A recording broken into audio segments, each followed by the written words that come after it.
Chapter 16 of The Lion, the Witch, and the Wardrobe. What happened about the statues? What an extraordinary place, cried Lucy. All those stone animals and people too. It's like a museum. Shh, said Susan. Aslan's doing something. He was indeed. He had bounded up to the stone lion and breathed on him, and then, without waiting a moment, he whisked around, almost as if he had been a cat chasing its tail, and breathed also on the stone dwarf, which, as you remember, was standing a few feet from the lion with his back to it. Then he pounced on a tall stone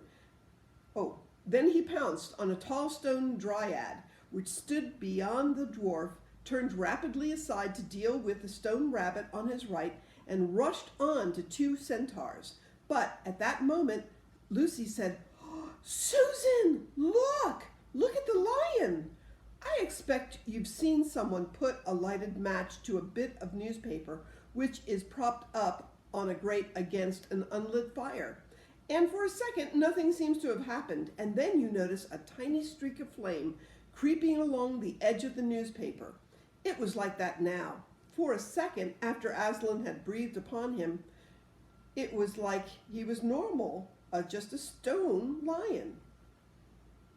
Then a tiny streak of gold began to run along his white marble back, and then it spread. Then the color seemed to lick all over him, as the flame licks all over a bit of paper, and then, while his hindquarters were still obviously stone, the lion shook his mane, and all the heavy stone folds rippled into living hair. Then he opened a great red mouth, warm and living, and gave a prodigious yawn. And now his hind legs had come to life. He lifted one of them and stretched himself. Then, having caught sight of Aslan, he went bounding after him and frisked around him, whimpering with delight and jumping up to lick his face. Of course, the children's eyes turned to follow the lion, but the sight they saw was so wonderful that they soon forgot about him. Everywhere the statues were coming to life. The courtyard looked no longer like a museum, it looked more like a zoo. Creatures were running after Aslan and dancing round him till he was almost hidden in the crowd. Instead of all that deadly white, the courtyard was now a blaze of colors. Glossy chestnut sides of centaurs, indigo horns of unicorns, dazzling plumage of birds, ruddy brown of foxes, dogs, and satyrs, yellow stockings and crimson hoods of dwarfs, and the birch girls in silver, and the beech girls in fresh transparent green, and the larch girls in green so bright that it was almost yellow. And instead of the deadly silence, the whole place rang with the sound of happy roarings, brayings, yelpings, barkings, squealings, cooings, neighings, stampings, shouts, hurrahs, songs, and laughter. "Ah," said Susan in a different tone, "look, is it safe?" Lucy looked and saw that Aslan had just breathed on the feet of a stone giant. "It's all right," shouted Aslan joyously. Once the feet are put right, all the rest of him will follow." "Well, that wasn't exactly what I meant," whispered Susan to Lucy, but it was too late to do anything about it now, even if Aslan would have listened to her. The change was already creeping up the giant's legs, and now he was moving his feet. A moment later, he lifted his club off his shoulder, rubbed his eyes, and said, "Bless me, I must have been asleep. Now, where's that dratted little witch that was running about on the ground? Somewhere just by my feet it was."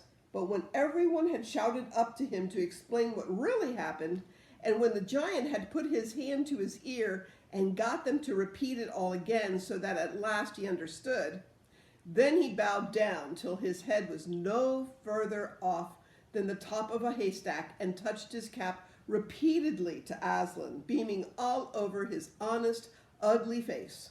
Giants of a sort are now so rare in England, and so few giants are good-tempered that 10 to 1 you've never seen a giant when his face is beaming. It's a sight well worth looking at.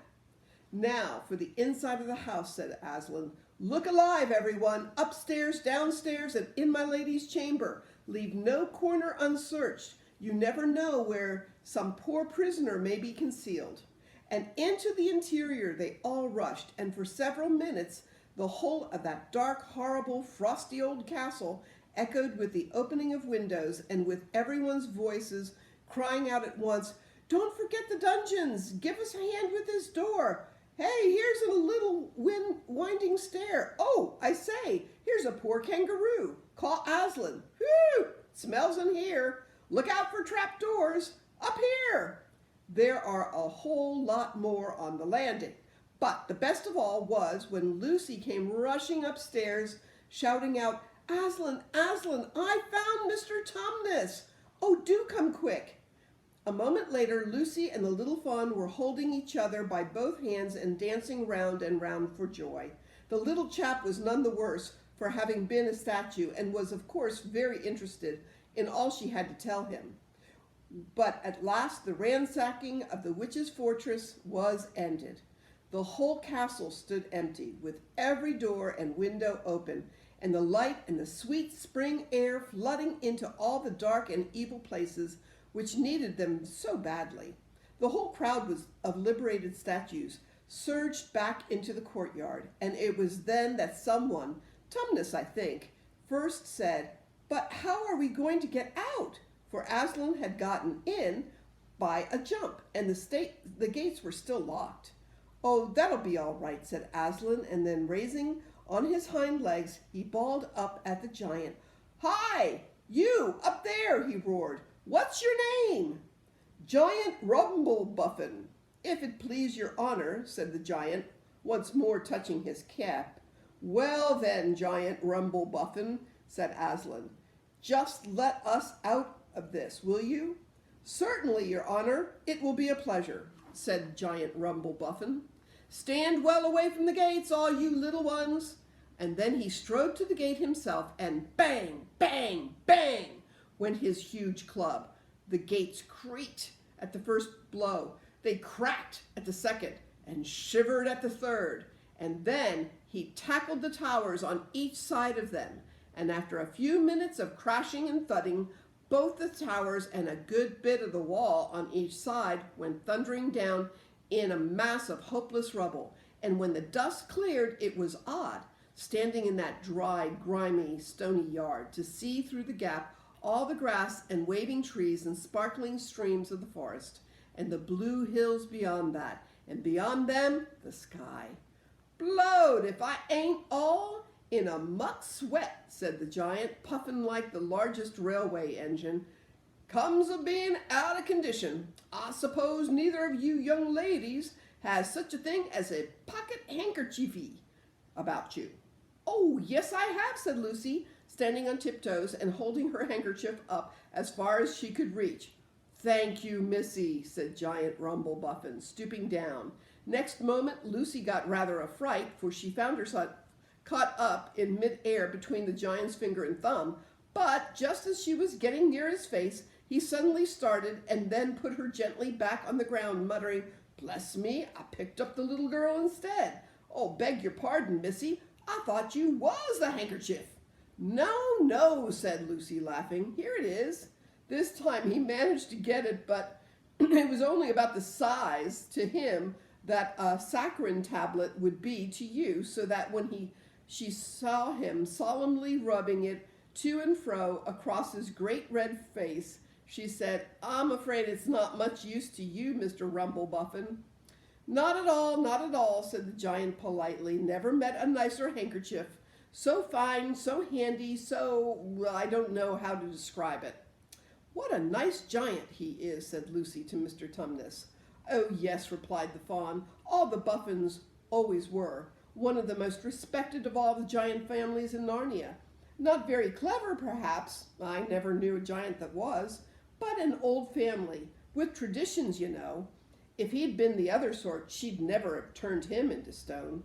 At this point, Aslan clapped his paws together and called for silence. "Our day's work is not yet over," he said, "and if the witch is to be finally defeated before bedtime, We must find the battle at once and join in. I hope, sir, added the largest of the centaurs. Oh, of course, said Aslan. And now those who can't keep up, that is, children, dwarfs, and small animals, must ride on the backs of those who can, that is, lions, centaurs, unicorns, horses, giants, and eagles. Those who are good with their noses, come to the front with us lions to smell out where the battle is. Look lively and sort yourselves. And with a great deal of bustle and cheering they did. The most pleased of the lot was the other lion, who kept running about everywhere, pretending to be very busy, but really in order to say to everyone he met, "Did you hear what he said? Us lions. That means him and me. Us lions." That's what I like about Aslan. No side, no standoffishness. Us lions. That meant him and me. At least, he went on saying this till Aslan had loaded him up with 3 dwarfs, 1 dryad, 2 rabbits, and a hedgehog. That steadied him a bit. When all was ready, it was a big sheepdog who actually helped Aslan most in getting them sorted into their proper order.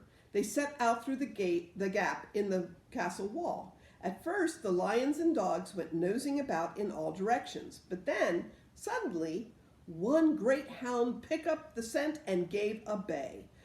There was no time lost after that. Soon all the dogs and lions and wolves and other hunting animals were going at full speed with their noses to the ground, and all the others streaked out for about half a mile behind them, were following as fast as they could. The nose was like an English fox hunt, only better. Oh, the noise was like an English fox hunt, only better, because every now and then with the music of the hounds was mixed the roar of the other lion, and sometimes the far deeper and more awful roar of Aslan himself. Faster and faster they went, as the scent became easier and easier to follow, and then, just as they came to the last curve in a narrow, winding valley, Lucy heard above all these noises another noise, a different one, which gave her a queer feeling inside. It was a noise of shouts and shrieks, clashing of metal against metal. And then they came out of the narrow valley, and at once she saw the reason. There stood Peter and Edmund and all the rest of Aslan's army, fighting desperately against the crowd of horrible creatures whom she'd seen the last night. Only now, in the daylight, they looked even stranger and more evil and more deformed. There also seemed to be far more of them. Peter's army, which had never had their backs to her, looked terribly few, and there were statues dotted all over the battlefield. So apparently the witch had been using her wand, but she did not seem to be using it now. She was fighting with her stone knife. It was Peter she was fighting, both of them going at it so hard that Lucy could hardly make out what was happening. She only saw the stone knife and Peter's sword flashing so quickly that they looked like 3 knives and 3 swords. That pair were in the center. On each side of the line streaked out. On each side, the line stretched out. Horrible things were happening wherever she looked. "Off my back, children," shouted Aslan, and they both tumbled off.